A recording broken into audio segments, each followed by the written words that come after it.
isso para conversar um pouco. Está no capítulo 3 do Evangelho segundo o Espiritismo. Há muitas moradas na casa de meu Pai. Nós escolhemos esse tema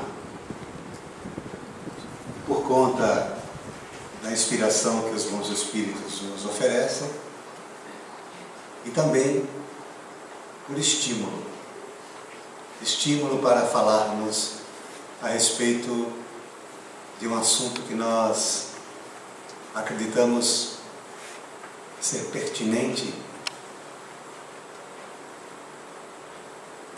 para o momento que nós estamos vivendo. Todo evangelho, na verdade, tem esse traço, mas esse assunto, ele traz uma mensagem muito profunda, que diz respeito aos compromissos que nós, espíritos, que aqui nos encontramos, temos que dar conta enquanto estivermos aqui nesta vida e também no ato contínuo, nas que virão. Porque se Jesus afirmou que há muitas moradas na casa de meu Pai, Ele não só deixou uma informação, mas deixou também um alento. Porque é muito difícil imaginar esse planeta que nós estamos, o orbe Terra, seja o único habitável com criaturas assim como nós, né? Mais ou menos, que não tem mais para onde ir depois que terminar essa existência, ou seja, desencarna, fica um tempo na erraticidade e volta para cá. Fica mais um tempo, isso depende muito das circunstâncias, desencarna, vai para a erraticidade e volta para cá. Não tem nem muita coerência pensar dessa forma, mas no Evangelho está assim, em João capítulo 14, versículos 1 a 3. Que não se perturbe vosso coração. Credes em Deus, crede também em mim. Há muitas moradas na casa de meu Pai. Se assim não fosse, eu já vos teria dito, pois me vou para vos preparar o lugar. E após ter ido e vos preparado o lugar, eu voltarei e vos retomarei para mim, a fim de que lá, onde eu estiver, vós estejais também.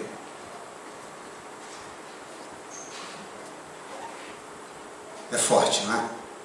Jesus não só fala que existem muitas moradas na casa de meu Pai. Ele fala que ele vai, pois me vou para vos preparar o lugar, e depois eu voltarei e vos retomarei para mim, a fim de que lá, onde eu estiver, vós estejais também. É uma promessa.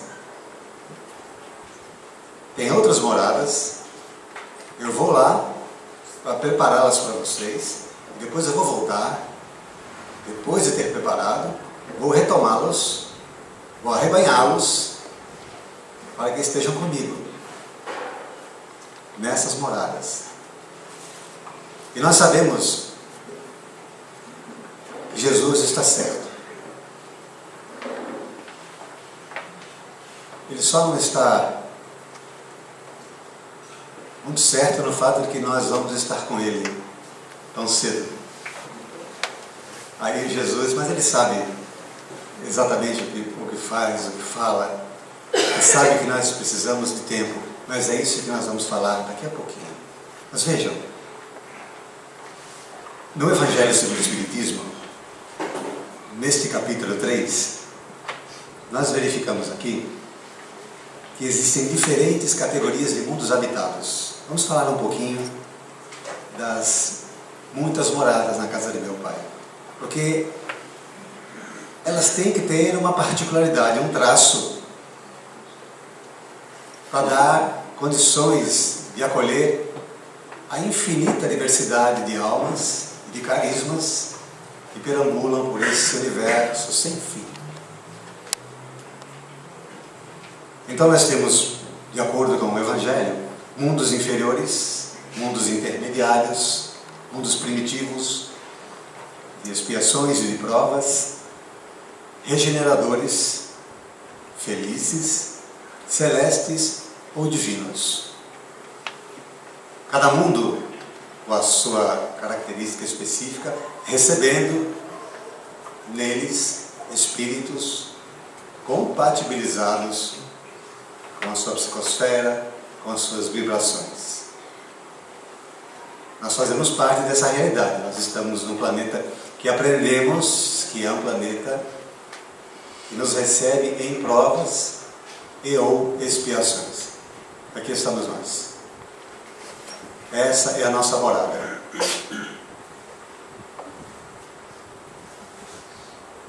Mas por que Deus fez muitas moradas? Essa é uma pergunta infantil, né? Por que Ele fez tudo isso?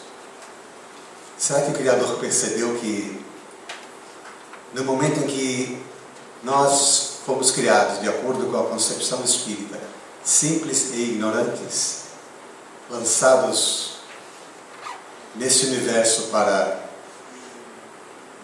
desenvolver faculdades infinitas, Deus já deve ter percebido, bom, a minha parte eu fiz, agora deixa eu criar aí os mundinhos, porque a coisa vai ser complicada. Essas almas vão efetivamente diversificar de tal modo que não será possível criarmos planetas em mesmas condições vibracionais, energéticas, espirituais, para acolhê-los, porque serão diferentes, terão carismas diferentes, características específicas cultivadas nas suas ações, no seu viver. E assim foram criados muitos orbes. E nós já tivemos a oportunidade de ver uma vez aqui, até falando sobre esse tema, um PowerPoint que mostrava primeiro o nosso sistema planetário, mostrando a Terra, os planetas próximos, a Lua, o Sol, e tratando de apresentar as dimensões para que nós verificássemos o tamanho de cada planeta, para fazermos aí uma comparação. E na medida em que o PowerPoint foi passando, nós fomos verificando que outros sistemas solares foram aparecendo, outros orbes. Daqui a pouco a Terra sumiu. Ficou um pontinho, quase que imperceptível, fazendo-se uma comparação com outros planetas, outros orbes que existem milhões de anos-luz de distância do nosso. Aí a gente fica pensando, caramba, será que tem gente lá? Tem quem creia que não tem. Que o único lugar que existem seres vivos e inteligentes é na Terra. Já pensou que pesadelo que seria?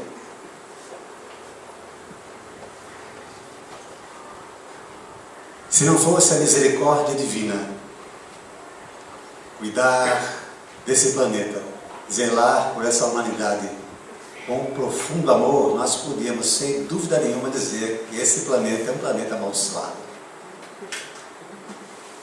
Se não fosse a misericórdia divina zelar por nós, nós podemos afirmar que sim, porque nós estamos vivendo num mundo, num século, nós olhamos para os lados e nós verificamos irmãos se destroçando conscientemente, fome, miséria, dor e todo tipo de prejuízo moral,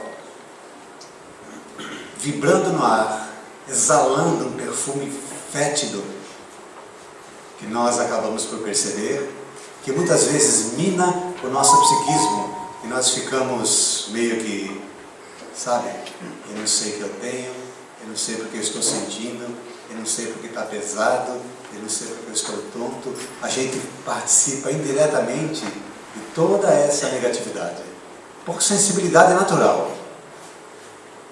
Porque nós estamos todos, de alguma forma, entrelaçados, conectados por conta das energias que nos constituem.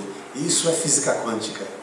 Com um pouco mais de profundidade, a gente já pode perceber que esse é um conceito verdadeiro. Não é uma viagem do Joãozinho. Não é. Mas o que conta é que existem muitas moradas. Mas e nós?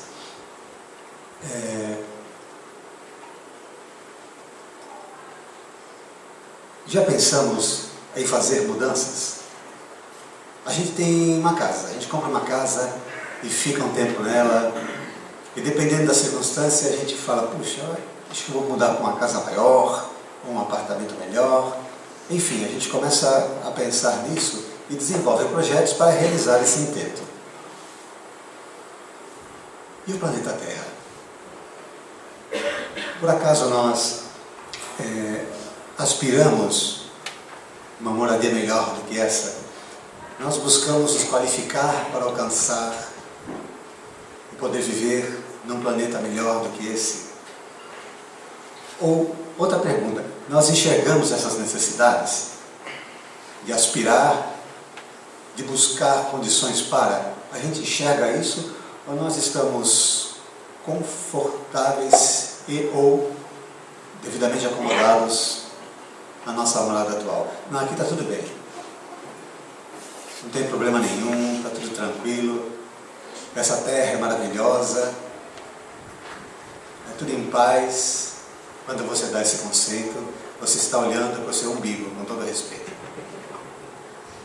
E está olhando para o teu entorno. O teu mundo microscópico, o teu mundo micro está bem.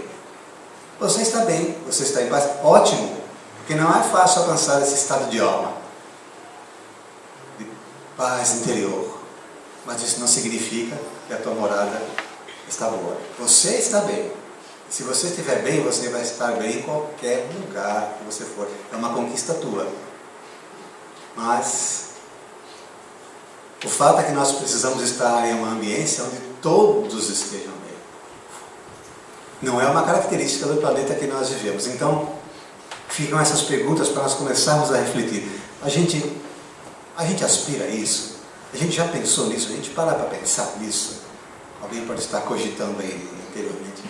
Nossa Senhora, tem tanto problema, tem lá tempo para pensar em mudar de planeta. E realmente, o Joãozinho hoje ele está viajando mesmo, né? Mas a ideia é nós mexermos um pouco com a nossa vida morna do nosso universo interior. Vamos lá. Porque se eu tiver que aspirar, se eu tiver que buscar, isso é sinalização de evolução. A gente só consegue fazendo isso evoluindo, progredindo, prosperando, de modo a conseguir dar esse passo. Charles Darwin: natura non facit saltum. A natureza não dá saltos. Frase de Charles Darwin. E dessa, por sua vez, nós tiramos o termo: a evolução não dá saltos. Quem é que não conhece essa frase? A evolução não dá saltos e de fato não dá, mas isso não significa que nós precisamos nos arrastar para evoluir. Arrastar assim, vamos dar um exemplo: lesma. Sabe aquela lesma? Assim. Podia pensar, poxa, eu podia falar uma tartaruga, pelo menos é mais, mas é lesma. Esse é o ritmo que esse amigo que vos fala sente que está imprimindo no seu processo evolutivo. Nossa, João, que exagero. Vocês acham? Exagero. Se eu conseguisse fazer, me permita colocar o eu, uma avaliação de quantas encarnações eu já tive, para conseguir chegar até aqui. Acho que além de ser lesma, parei para tomar uma coisa, para trocar uma ideia com uma outra lesbinha, sabe? Porque não é possível. Não é possível. Esse ritmo lento nos caracteriza. A evolução que nós buscamos, 3 aspectos: material, tecnológica, moral e espiritual. 3 caminhos para se evoluir. Fazem parte esses caminhos da nossa natureza. Não podemos pensar em evoluir só numa dessas pontas. Nós temos que tentar agregar. E nós percebemos que hoje isso se dá, mas existem diferenças, na verdade, não precisa nem se aprofundar. A evolução tecnológica e material está a Ayrton Senna, e a evolução moral está, não vou nem falar para não complicar, né? Vamos colocar qualquer um outro aqui, para não gerar polêmica, né? Tá um outro aqui qualquer, né? Ayrton Senna, o precoce. Eu estava pensando sobre isso hoje, antes de conversar aqui com vocês, pensando na minha pessoa. Aí comecei a cogitar essa questão da evolução, das dificuldades que tenho, e pedi ajuda aos espíritos para poder oferecer algo aqui que pudesse diferenciar até a vibração do ambiente. E o espírito me perguntou: você tem defeitos, não tem, irmão? Tenho, com certeza. Posso até elencá-los aqui, eu tenho. E olha que não é complicado a gente identificar os nossos defeitos, viu? Façam, peguem uma listinha, que ia passar para vocês agora, escrevam rápido quais são os seus defeitos, vai ver como vem pouca coisa. E às vezes não sai nada, a gente não acha. Defeito? Ai, eu não sei, acho que eu não tenho. Imaginou? Legal. A pessoa foi fazer uma entrevista para o emprego top de linha. A primeira pergunta do entrevistador: quais são seus defeitos? E a pessoa: não tem nenhum. Perdeu o emprego. Nem continuou a entrevista. Pode se retirar, por favor, chame outro. Convicto, não tem nenhum defeito. Temos sim. Aí eu pensei em algumas dificuldades específicas. Aí o Espírito me disse, e eu repasso para vocês: de quanto tempo ainda você precisa para sanear esses defeitos? Aí eu caí por terra. Eu nunca tinha pensado nisso. Aí a lesma parou de andar. Já está devagar, eu parei. De quanto tempo? Vamos dar exemplos agora genéricos, não só com relação à pessoa desse amigo que vos fala. De quanto tempo ainda você precisa para aprender a perdoar? De quanto tempo você precisa para aprender a respeitar? De quanto tempo você ainda precisa para aprender a amar? Para aprender a ser humilde? Para aprender a ser paciente? Para aprender a ser melhor? E assim sucessivamente. Façam essa pergunta com toda a alma para si próprios. De quanto tempo eu ainda preciso, por Deus, para aprender essas lições tão simples? Está dando para compreender a profundidade disso, gente? Quando a gente fala que é passo de lesma, não é exagero. Vamos ver as tarefas mais simples. De quanto tempo você precisa para aprender, por exemplo, com todo respeito aqui, tá? Que fumar faz mal. Quanto tempo você ainda precisa para entender isso? Quanto tempo você ainda precisa para entender que beber em excesso faz mal?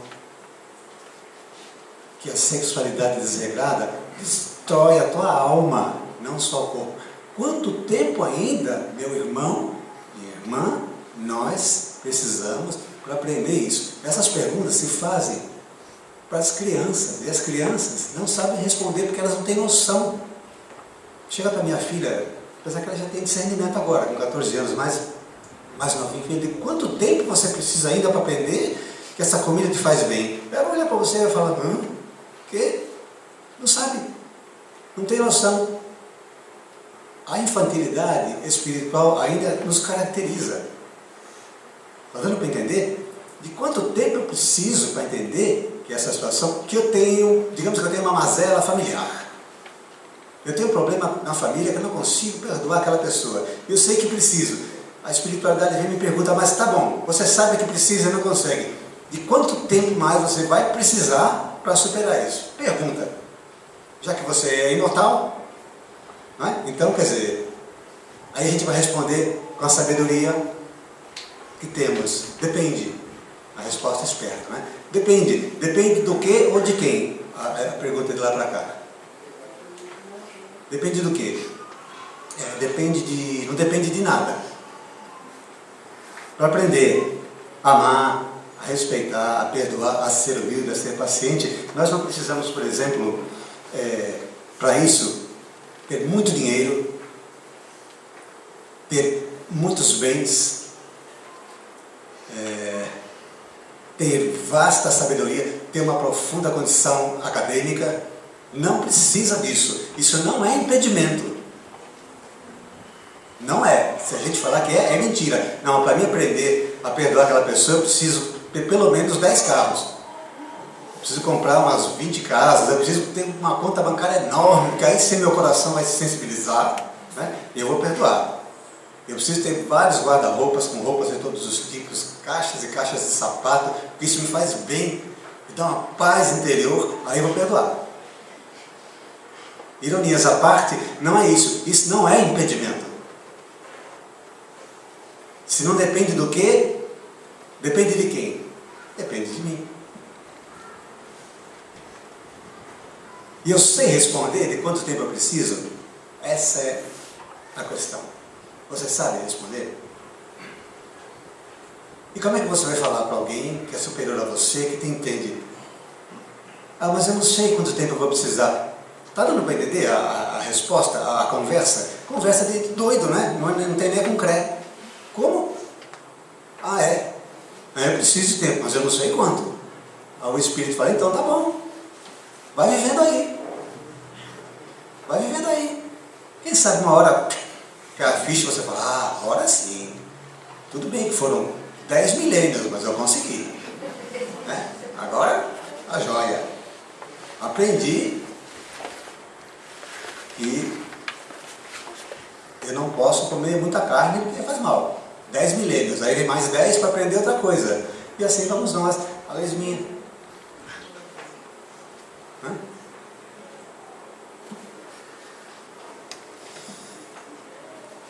E agora? Nós, queridos irmãos, nós podemos olhar uns dos olhos dos outros e perceber que, na verdade, Jesus estava certo, sempre esteve.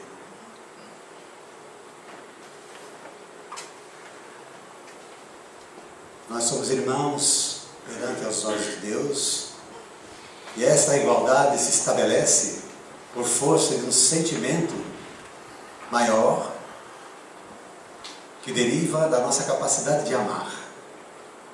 A despeito dos progressos que cada um de nós possa ter feito, intelecto, moral, ainda assim, quando nós estamos um de frente para o outro, nós temos que perceber que perante os olhos do Pai, nós somos todos irmãos. A sabedoria do homem é loucura aos olhos de Deus, já assinalava Paulo de Tarso. Então hoje, nós queríamos deixar aqui um convite para pensar.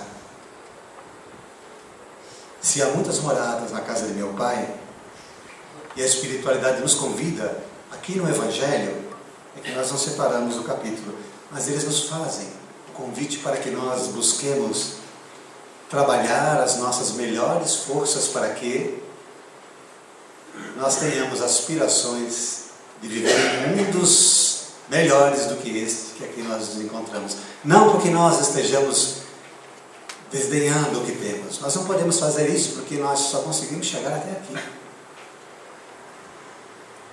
Não há como estar vivendo aqui e desejar coisa melhor porque nós não fizemos para isso. Então a melhor maneira de trabalhar para conseguir dar esse salto quântico é primeiramente aceitar a tua morada. É a tua casa. Foi aonde você, eu, nós conseguimos chegar. Mas o alento está, como dissemos no início, na fé de Jesus. Vamos repetir. Que não se perturbe o vosso coração. Olha, ele já começa com a amorosidade, porque ele sabe que isso é incômodo. O que eu faço? Pai, nesta terra na qual eu não me adapto. Porque há aqueles que não se adaptam mais. De alguma forma já conseguiram despertar algum pouco de beleza dentro de si, de amorosidade, de sentimentos verdadeiros, e isso faz com que a energia externa, a que vem de fora, que é desqualificada muitas vezes, gere um conflito muito grande. E a nossa psique vai para o espaço. A gente fica que fica. Não consegue compreender por que tanto incômodo, por que tanta pressão, por que tanta angústia, sem motivo aparente. É porque o teu trabalho de mudança, o teu trabalho de higienização, ele está surtindo efeito afinal. Porque esta casa, esta morada, é uma escola. Não é só para viver e passar o tempo, é para aprender. Assim como tantas outras que nós haveremos de habitar um dia. Mas até lá, meus irmãos, a proposta hoje é chegar e olhar no espelho e identificar os nossos defeitos. Tem os dois, Joãozinho. Tem 2 defeitos. Ora, o resto é só virtude, então tá bom. Então olha para esses 2 e pergunta para você: de quanto tempo você ainda precisa para superá-los? Pergunta, como quem faz pergunta para gente grande, e vê se você consegue responder. Porque se você conseguir, você vai superar. Quanto tempo eu preciso para perdoar aquela pessoa que eu julgo que me fez mal enorme? Eu vou precisar, quem sabe, de mais uma vida. A resposta, pelo menos, é autêntica. Nesta vida talvez eu não consiga. Não significa que você deva desistir, mas pelo menos você já tem uma referência. Mas isso não é para acomodar, tá, gente? Assim, não, então o Joãozinho faz, é assim mesmo, eu não tenho pressa nenhuma. Eu não preciso perdoar agora mesmo, eu vou levando, eu vou viver para sempre. Daqui a umas 10 encarnações eu perdoo aquela praga. Agora vai ficar, vai sofrer, vai pegar minha catiça, né? Fala, ai, criatura, que ódio, só de pensar nela me arrepio tudo, né? Eu sei que aqui ninguém é assim, mas tem gente por aí que é. Tem gente por aí que é. Guarda aquela mágoa. Só de pensar na pessoa passa mal. Depois vai no psicólogo, vai no divã, deita lá, ai doutor, eu não sei o que eu tenho. Eu sou tão bom, mas tem coisas que mexem tanto comigo. E o psicólogo pergunta, você tem alguma mágoa? Tem. Trata daquilo como se fosse uma dor de cabeça. E o inferno está instalado ali. Então alguém precisa ter a coragem de fazer com que a lesma, quem sabe, eu nunca vi uma lesma de pé. Uma lesma dela não tem perninha, né? Mas que ela fica de pé, quem sabe consegue andar mais rápido um pouquinho. Alguém precisa fazer alguma coisa por nós. Então a sugestão da espiritualidade foi essa pergunta: quanto tempo ainda você precisa? Acredite, eu perdi o sono com essa conversa. Eu fiquei pensando, eu falei, meu Deus do céu, é mesmo? Mas o que é isso? O que eu estou fazendo aqui?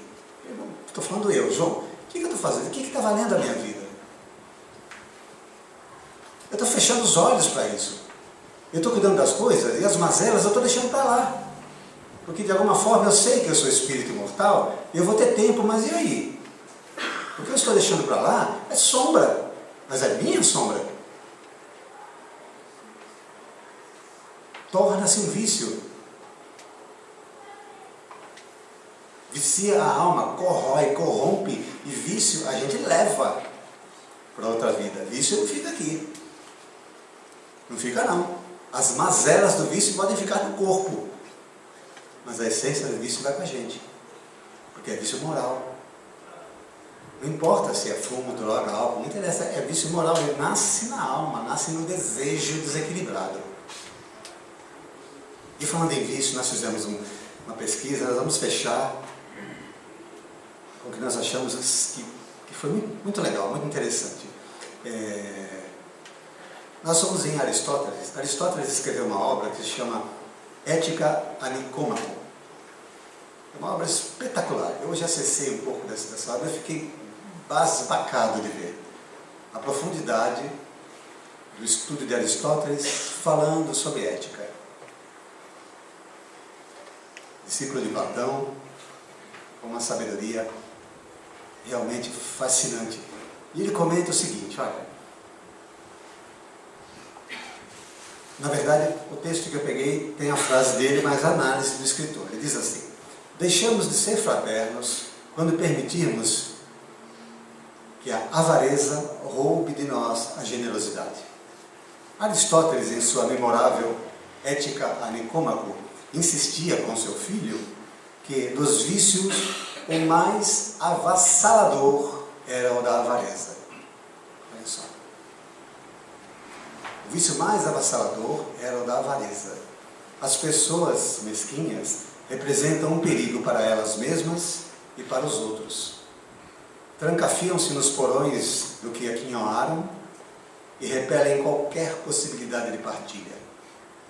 Infelizes porque não experimentaram a aventura leve do amor, que se entrega sem medo nem economias.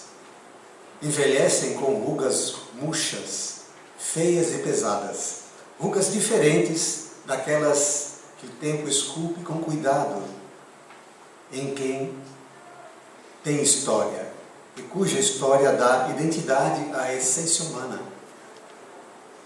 Uma história só merece aplauso se for uma história de amor. E quem julga se há amor ou não é a centelha divina que nos ilumina e a que damos o nome de consciência. Onde é que estão escritas as leis de Deus, espíritas? Na nossa consciência. Então vejam só, para a reflexão, na visão de Aristóteles, o vício mais avassalador é o da avareza. João, o que tem a ver a avareza com o que você está falando? Vamos pensar. Vamos pensar se talvez nós estejamos amarrados, nós estejamos impactados pelo fato de que não saibamos ainda partilhar o pouco que temos. Quem sabe aquilo que nós conquistamos muitas vezes com suor não seja para nós a sinalização da oportunidade de nós nos desprendermos e nós mostrarmos para nós mesmos e para o próximo que aquilo fez parte da nossa vida como aprendizado, mas nós estamos conscientes de que não nos pertence. De que a morada que me espera, que transcende a esta, não precisa desse fardo. Então não há porquê eu não partilhar, não há porquê eu não dividir.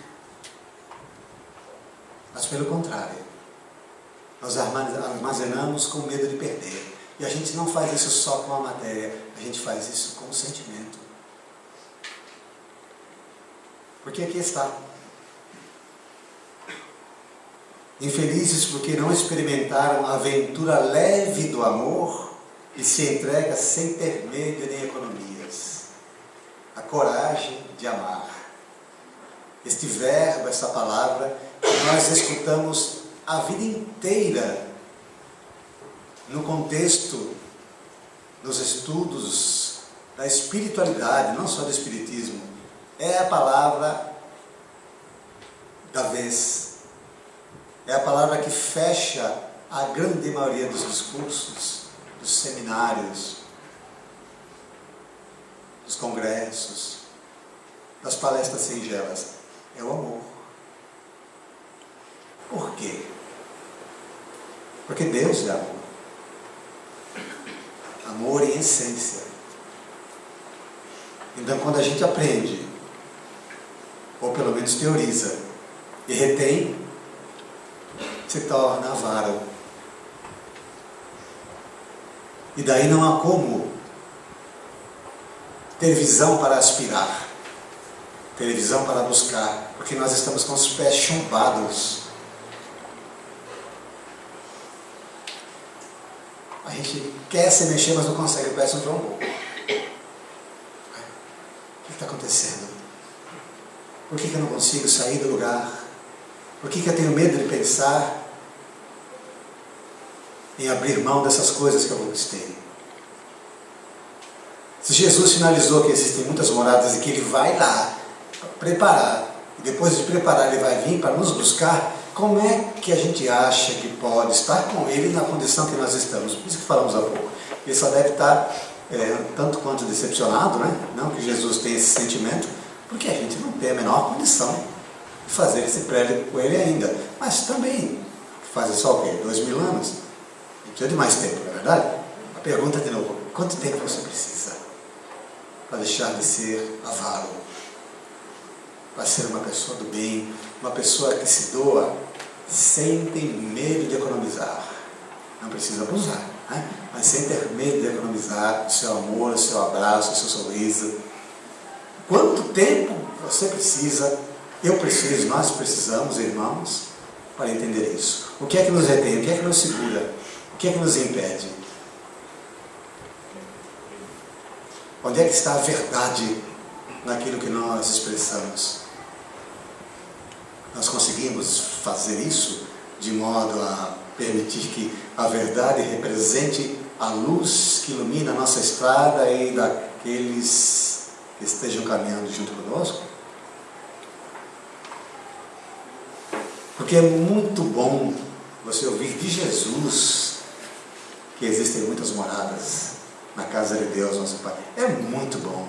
É mais do que seguro. A gente põe a cabeça no travesseiro e dorme e fala: tá bom, eu tô lesminha, mas um dia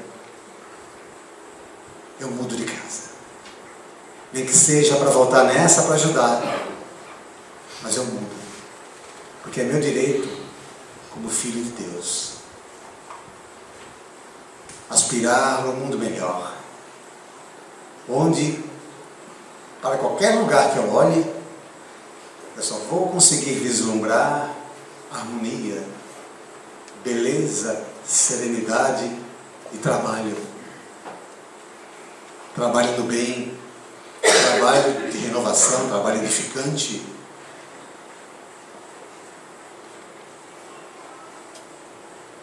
Qualquer rosto que eu puder visualizar, eu vou notar as suas irradiações luminosas daqueles que conquistaram, pelo mérito, o seu espaço em mundos felizes. Mundos felizes. Só vive em mundos felizes quem é feliz.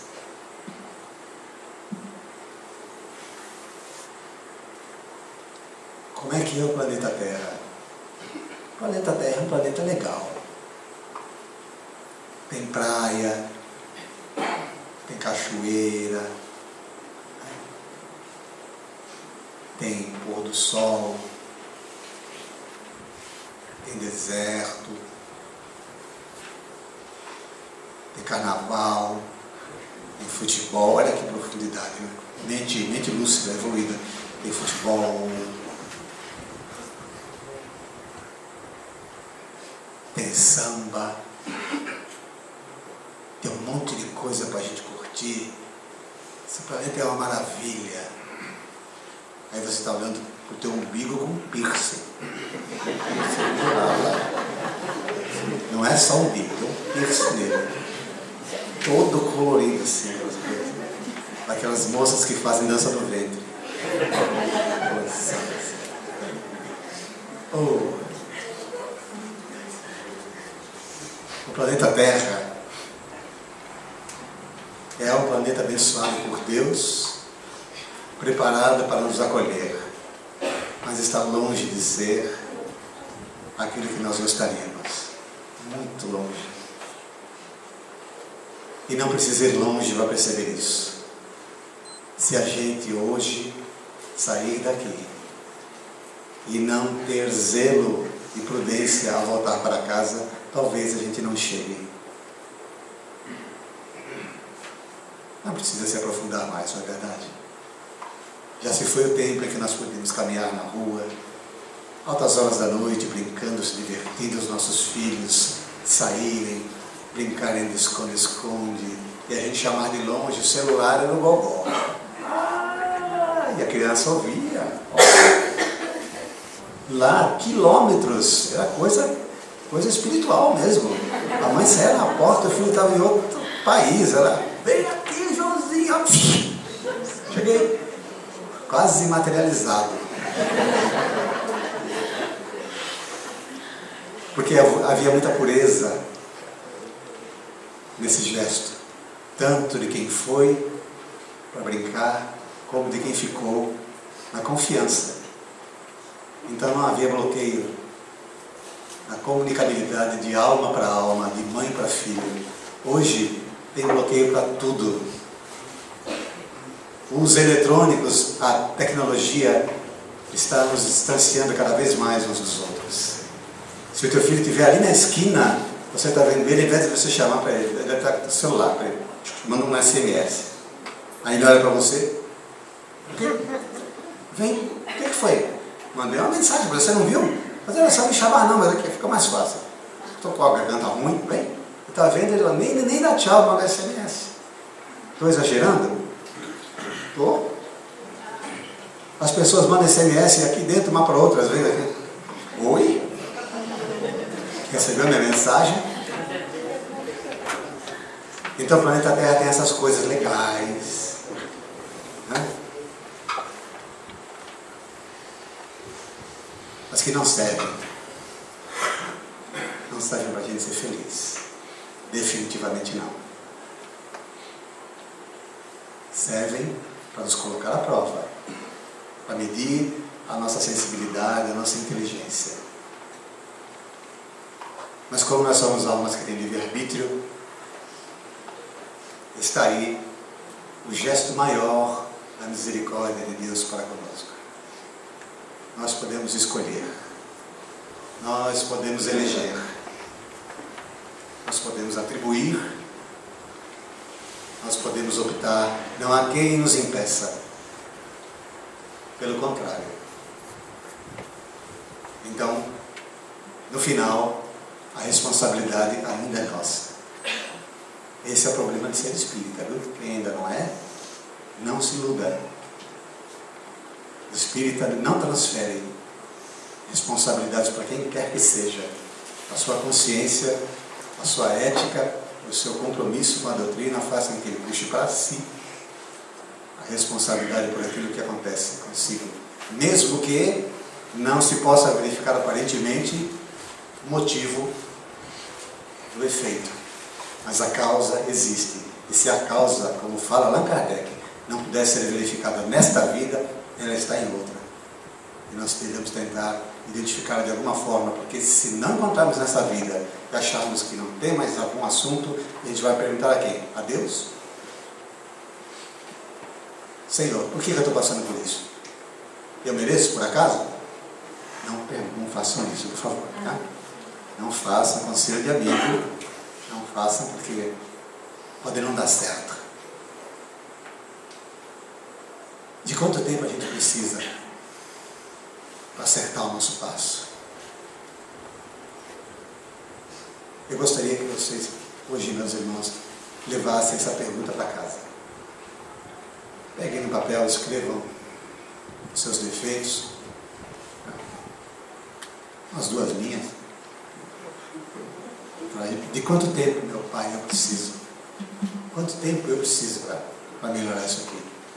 Porque esses 2 defeitinhos que eu tenho, eles podem pôr a minha vida a ruir.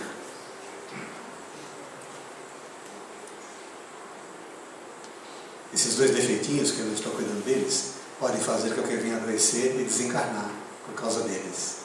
E quando eu chegar no mundo espiritual, eu vou responder por isso, por essa negligência. Se alguém tem dúvida, aqui não fica uma ameaça. Espere e verifique. Se acha que isso é uma impossibilidade, não há problema, continuemos. Como falamos, são escolhas. Esperemos e verifiquemos lá na frente. E as pessoas que não acreditam na outra vida, na reencarnação, não tem problema. Todos nós um dia vamos deixar o corpo. Isso é fato. Então depois que a gente deixar o corpo, a gente vê o que tem do outro lado.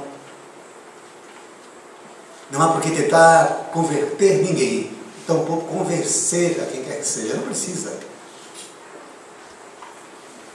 Agora,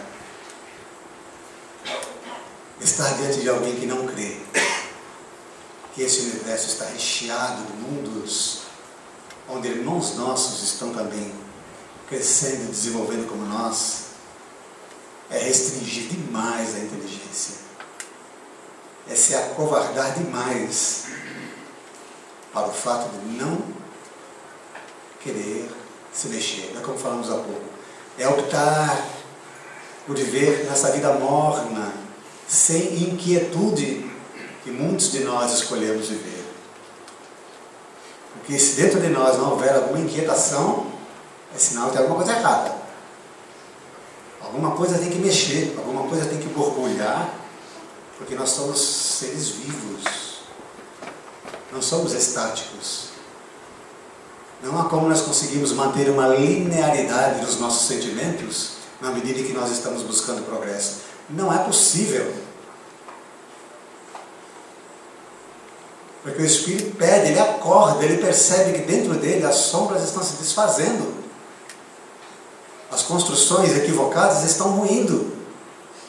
E isso mexe com a alma. Agora, se a gente nada faz, é compreensível que fique morno. Está tudo certo. Eu não estou querendo ver mais nada, eu não estou buscando mais nada, eu estou bem, estou confortável na terrinha. Vou pegar uma rede e vou balançar. Ó. E vou ficar ali. Aí eu passo uma tartaruga, eu passo a cabecinha dela. Aí eu vejo a lesminha e falo, eita, meu conterrâneo, vamos lá. E fica. Daqui a pouco só tem esqueleto, balançar na rede. Mas está lá. E você desencarna e vê, fala, nossa, como eu era feliz ali, ó, eu lá. Mas tá bom. Tá bom. Não tá bom, não. Mentira. Meus irmãos, trabalhemos. Se existem doenças em nós, é porque nós as instalamos. Se existe medo, é porque nós construímos. Se existe ódio dentro de nós, é porque nós nos acovardamos para viver o amor. Tudo que existe em nós é fruto daquilo que nós realizamos. Então chega de reclamar. Vale a pena perguntar. O meu corpo está doendo? Tá bom. Algum problema aconteceu para estar assim. Mas quanto tempo mais eu preciso para aprender? Esse é um problema meu. De quanto tempo mais eu preciso para aprender isso? Está dando para entender, gente? Está dando para acompanhar? Eu, com todo respeito, eu estou fazendo essa pergunta de coração. Está dando para entender o significado disso? É uma proposta de coragem. É para ficar de pé. Ah, não. Olha, eu tenho todo o tempo da eternidade, mas eu não posso negligenciar. Eu vou começar a mexer já. A evolução não vai dar saltos. De fato, o Darwin estava correto. Não vou de uma hora para outra me transformar de ser de lesma a um anjo veloz, né? Não vou fazer isso. Mas eu vou começar a melhorar. Eu vou mudar a configuração. E a vida assim continua. Pensemos na avareza. Lembremos de Aristóteles. é o vício mais avassalador que pode existir na alma humana, porque ele desenvolve ventosas que vão trazer todos os outros para perto e vão impedir que nós nos desvencilhemos deles. Quem gostaria de conhecer outras moradas na casa de meu Pai? Levante a mão.